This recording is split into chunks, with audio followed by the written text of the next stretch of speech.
Hello everyone and welcome to my preview of Epsom Handicap Day from Randwick this coming Saturday, AFL Grand Final Day. This day of racing is packed full of three Group 1s with the Darley Flight Stakes, the Metrop and the Epsom Handicap. And it's basically for Sydney goers and Victorians and other states that don't follow AFL.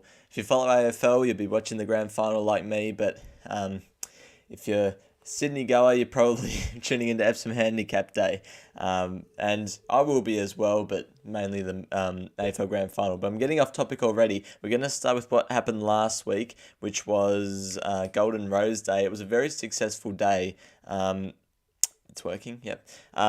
Having Osmosis winning, Athabascan winning, Espiona. I changed my selection, on-top selection from Espiona to Zoo Gotcha, as you would have seen on Twitter on Saturday morning. That got up. Waterford third, Lions Raw fifth out of about 11. Found it at $31. Started $7.50 SP. Militarized won. That horse will be very hard to beat in the Guineas.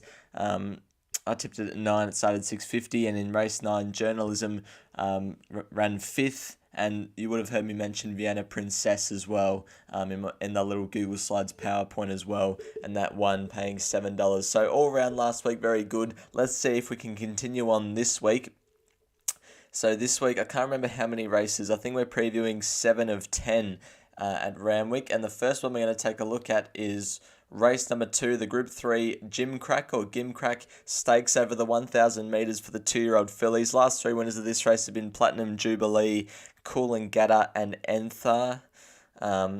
What they've had in common, so they've all won their trial, their lead-up trial, drawn out, coincidence, question mark. They've all drawn out and come across from the deep to settle, I think on speed, most of them, except Platinum Jubilee went back, but they've all drawn out, and champion trainers. So trainers where you see their name, you think, yeah, that's a really good trainer, that's a champion trainer.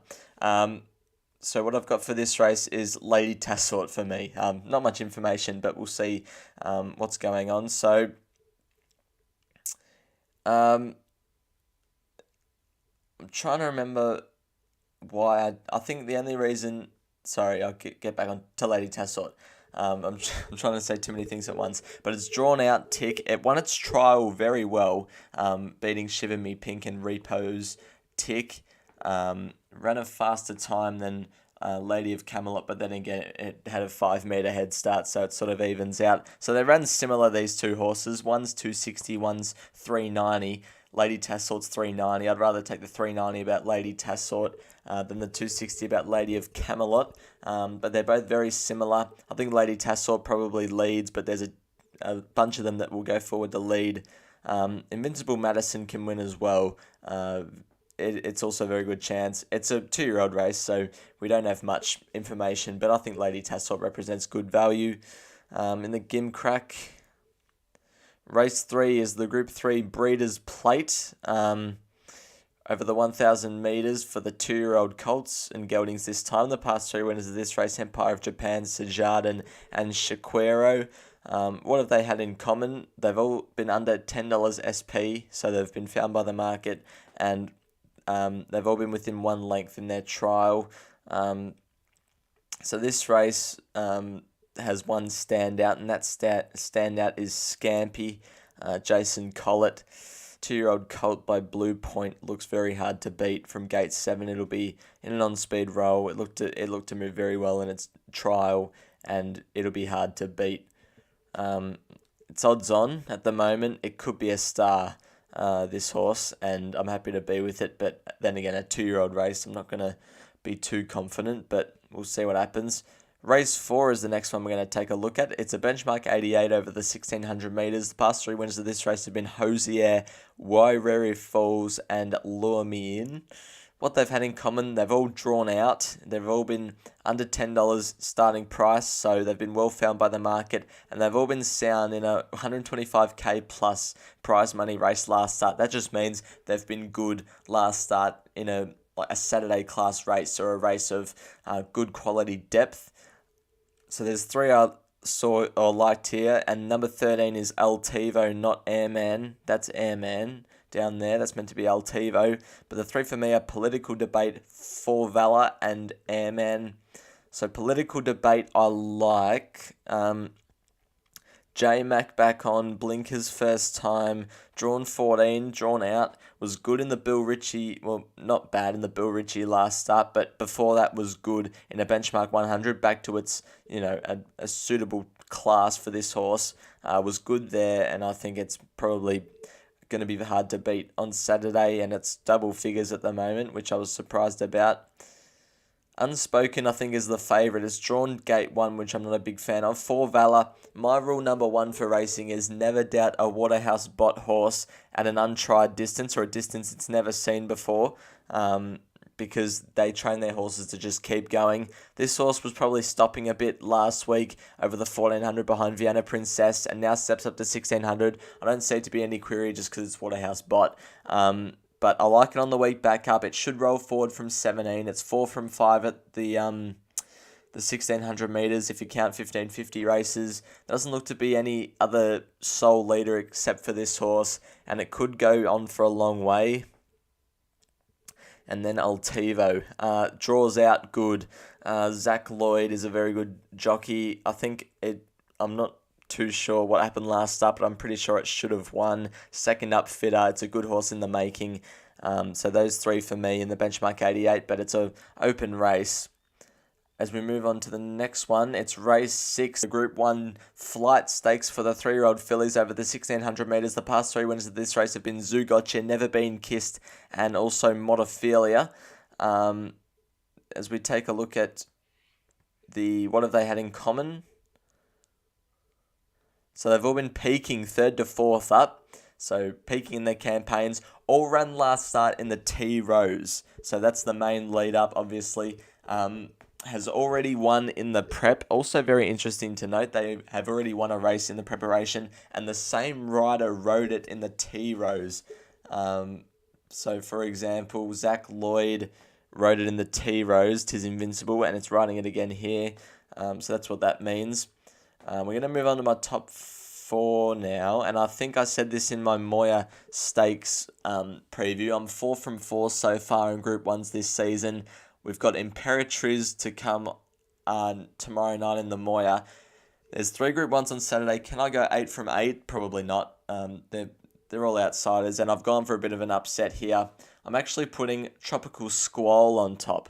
Now this is back to my point of never doubt Waterhouse Bott runners at distances they've never tried. This horse, Adam Hieronymus rode it in the T rows, rides it again here. That's good. That's what the criteria says. Has already won in the prep, won here on the Kensington track by 2.24 lengths, which is good. 3rd up, peaking in the campaign, which is good. And it ran in the T-Rows last start, so it fits the bill perfectly. This horse should roll forward, and Waterhouse Bott on grand final day usually don't miss. So I think Tropical Squall can cause an upset to the favourite, who has drawn a little sticky, but is a class horse. It won here with great authority, and it can do it again. I just think the market hasn't missed it. I've got Komochi ahead of it. I just think it gets a more economical run on it than what it has done in the past 2. Settled 3 wide, no cover here, and ran a length and a half behind it. So I think Komochi will be hard to beat, hard to hold out. 'Tis Invincible for 3rd, can't knock.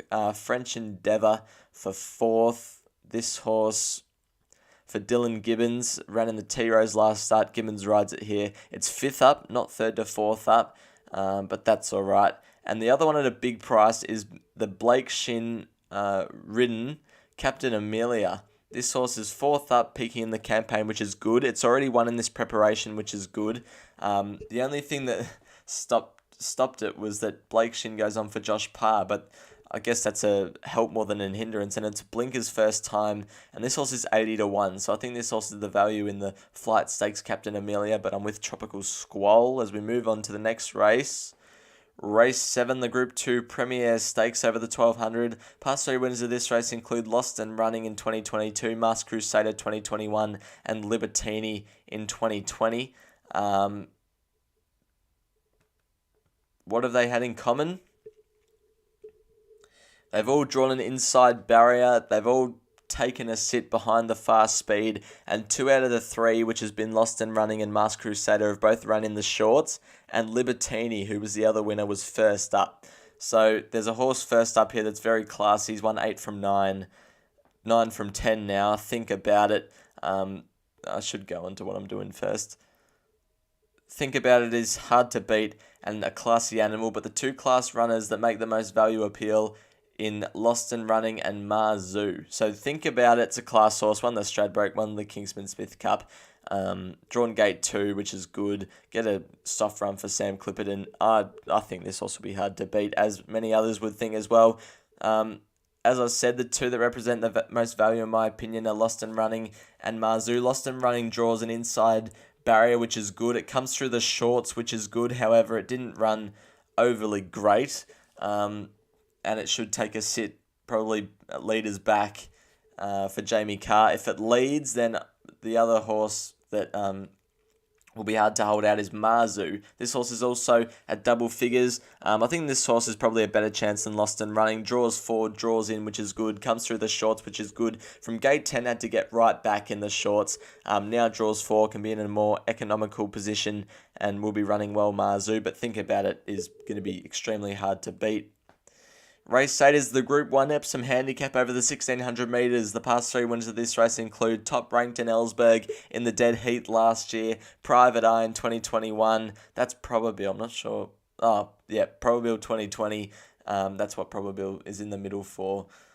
Now, my best of the day comes up in the Epsom, and it might surprise a few, but we'll see what they've had in common. Now, these last 3 to 4 winners have had nothing in common.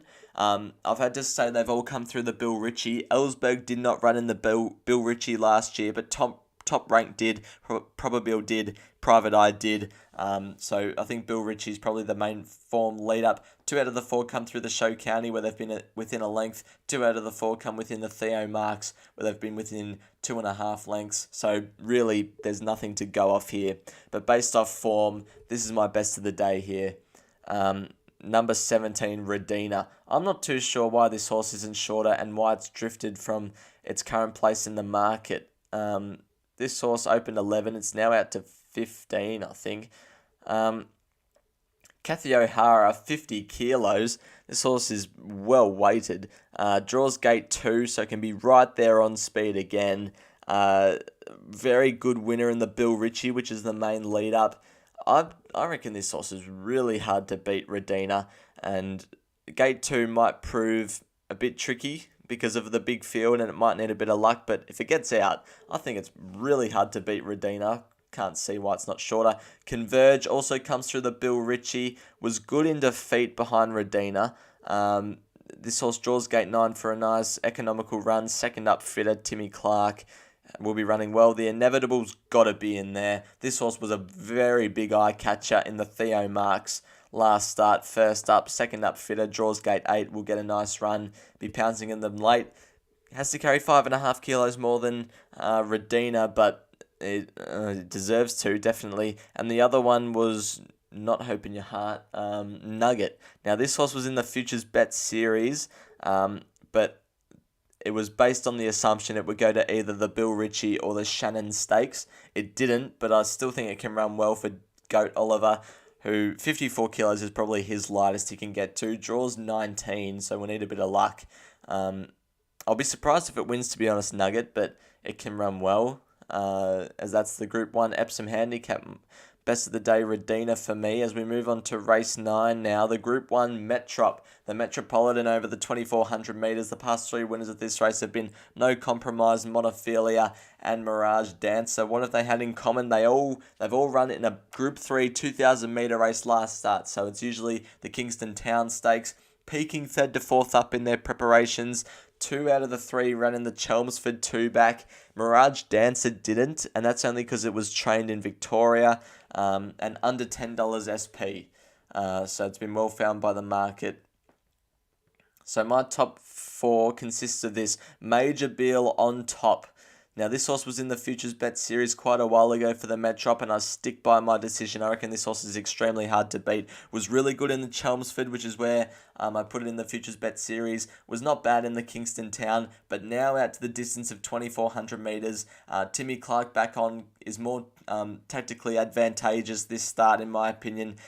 Will be running very well, and I think it represents great value at $19 Major Bill. In terms of the favourite, are they joking with $1.60 about Just Fine? I know it's 1-2 in a row, but they can't be serious, can they? This horse has never been out to the 2,400 before. It's running in a Group 1 against good horses, and it's $1.60. Tis Invincible won the main lead-up by about a length and a half for the Flight Stakes. It's $2.70. This horse won the main lead-up by a length and a half for the Metrop, and it's $1.60. There's no value in there whatsoever. Draws gate 2, lightweight, on speed. It might just blow them away. And Waterhouse Bot horses at untried distances usually run well, but you're asked to be taking $1.60. Like, this horse, you could agree is the most likely chance of winning, which it probably is. But $1.60, that's too short, in my opinion, and I think in a lot of people's opinion, it's too short. But anyway, we'll move on. Benno in for third. Chased Just Fine last time. Gate 1, J Car. And number 2, Navajo Peak at 100-1. Just because of that Chelmsford win. I think a lot of people have forgotten about it. And wasn't too bad here behind Just Fine in the Kingston Town. That's race 9 as we move on to the last. The benchmark 94 over the 1,200 metres. The past 3 winners of this race have been Remark, Big Parade and A Theory. As we take a look at what they've had in common, they've all been peaking 2nd to 4th up.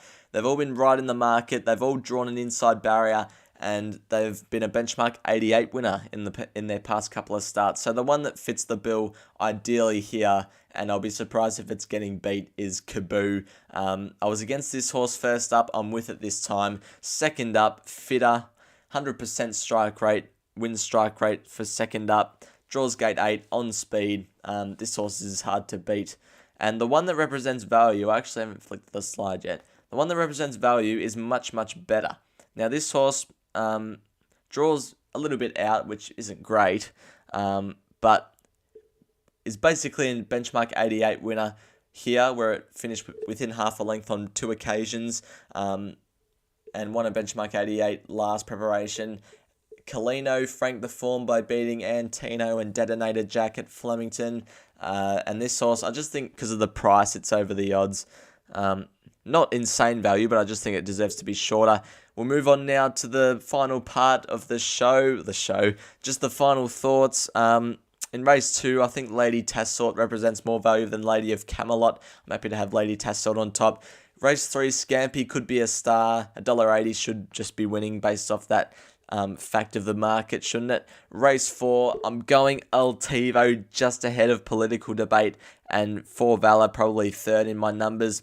Race 6, I've gone for Tropical Squall to win the Flight Stakes. Race 7, think about it. I'm expecting it to prove its class, but Marzu ahead of Lost and Running to run well at a price. Race 8, Best of the Day, Redina, represents insane value in the Epsom. Race 9, Major Bill to upset Just Fine in the Metrop, also represents huge value at $19. And in race 10, Kaboo should win again, but much, much better, represents nice value. Well, thank you everyone for tuning in to my preview of Epsom Handicap Day. Hopefully we can get as many winners as we did last week, because that was really good. I hope I've steered you into a winner, and I'll see you next week to do it all again. Bye for now.